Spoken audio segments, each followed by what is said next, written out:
The topic today is weight loss through hypnosis, and my guest is Guillermo Leon. He is a certified clinical hypnotherapist and the owner of the Nautilus Life company in Fort Lauderdale, and he's just amazing. We met 2 weeks ago. He's just amazing. And beside the weight loss, what I put up today for as a main topic, I would like to go today in a lot of parts of hypnosis, not only into weight loss. You can do so many things with hypnosis. It's such a different approach to reach something in your life that weight loss is just a part of it. So, Guillermo, welcome to my show. Good afternoon, Connie, and thank you for inviting me to your Very show. welcome, very welcome. What is hypnosis? What is it? Connie, hypnosis is an altered state. Basically, you have an encounter position of the brain. There's the mind. Mm-hmm. The mind has different subdivisions. The one is the conscious part, the other one is the subconscious part, and the unconscious part. An altered state through hypnosis is done through different kinds of exercising. There are different ways of going through hypnosis, clinically speaking. One of it through direct suggestions. The other ones will be through indirect suggestions, with different framing exercises and so forth. Basically, what I was trying to tell you is that it's a concentrated state. It's a focus state in which people focalize into a specific point, meaning of direct conversations or indirect conversations when they're listening or focusing into something, and then something is trespassed, something very specific is trespassed. It's sort of like a membrane, which is located in between the conscious part of the mind and the unconscious part of the mind. Some call them the lymen, L-Y-M-E-N, and the others call them the critical factor. When that critical factor is trespassed, the person goes into a certain level of hypnosis. Now, there's different kinds of level of hypnosis.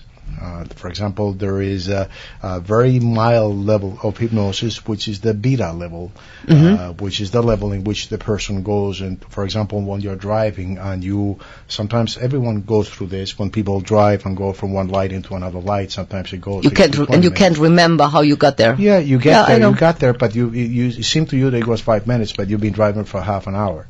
So that's a light. That's a beta level. That's a light state of hypnosis. Then you have a little bit more concentrated state of hypnosis in which the person needs to starts to relax. Then the muscles start relaxing, okay? And then you go into deeper level of hypnosis, which are called the theta levels. The best way to describe this is by having an electroencephalogram. There's different devices in which you can measure hypnosis. The brain, the functions? Speaking, yes, you could put the brain functions through the energy. And so the intensity of the energy is measured in colors in one of them. There's many, but just to put one example. When you are working with these different levels, is there a level where you always work, or does this adapt to the topic where you go through with the patient, or? That's a good question. That's a very good question, yeah. That's correct. There's different levels of hypnosis which you can measure according to the exercises. The way to do the exercises to whoever you're speaking to, it's exactly that. It depends on the issue or the problem that you want to address. Okay? If it's, for example, a somatic problem or a clinical problem or something that is organic in relations to pain, it is good to go with a deep level of hypnosis because you want to anesthetize the person. Okay? It's very much similar to an anesthetic or a sedation. So these people, when you go in this deep level of hypnosis, do they remember then what you did? Yes. Or they remember, or they don't? They do? That's a good question, too. The difference in between a very profound theta level, there's about 2 or 3 different levels of hypnosis, okay, at the profound level, okay? If you're working with something that because you want to work with suggestions in relation to, there's different exercises that you can do not only with hypnosis, but also in addition to hypnosis, which is what I do in the office, which are related to neuro-linguistic programming exercises and also definitions, including cognitive definitions or behavioral definitions, okay? You might want to reframe the aspect of the problem, or you might want to dissociate the aspect of the problem, or maybe do an association of something that they want but they don't do.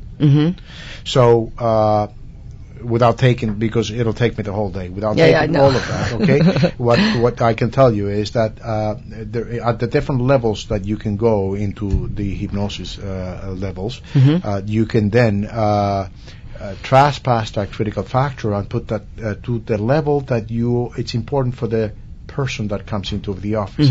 If it's a operation, well, a somatic problem, which the person has pain allocated in their stomach or in the back of hers, this sciatic problem, for example, or things of that nature, you have to then sedate the person profoundly, so you can then allocate the problem into a specific area in the body. Okay, it's a way of disassociating and also associating a relationship in between the mind and the body. There's never a separation in between the mind and body. I believe people completely have these in that. conceptions about that. Nothing that happens in the world, it happens. It's always everything starts in your mind. Right. Okay?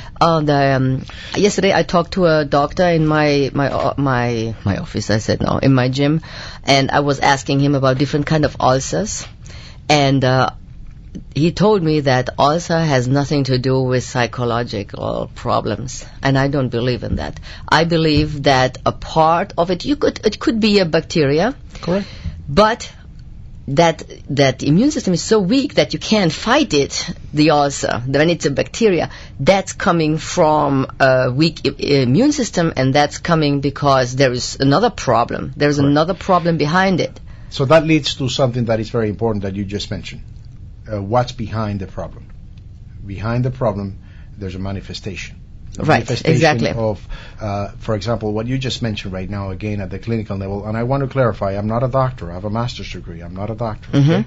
So behind the problem, there is a manifestation of the problem, and behind that manifestation, which could be anything, it could be I can't sleep well, or I have insomnia, or I am very tense, or I am very stressed. Okay, I have anxiety. I have a fear. Okay, I have a phobia. Okay, those terms are to be able to we don't have the time to well define all those terms, but they're different, each one of them. Okay, and so sometimes people get confusing between one thing and another, and when they come into the office, they think about one thing, but it is not what they think it is about. It's something else. And you are searching for that? So we search for the cause. For example, going back into your question again, if someone comes into the office with a specific pain, there's a manifestation of that pain. The manifestation is because they can't sleep well, or they have insomnia. So then we go into the cause of the problem.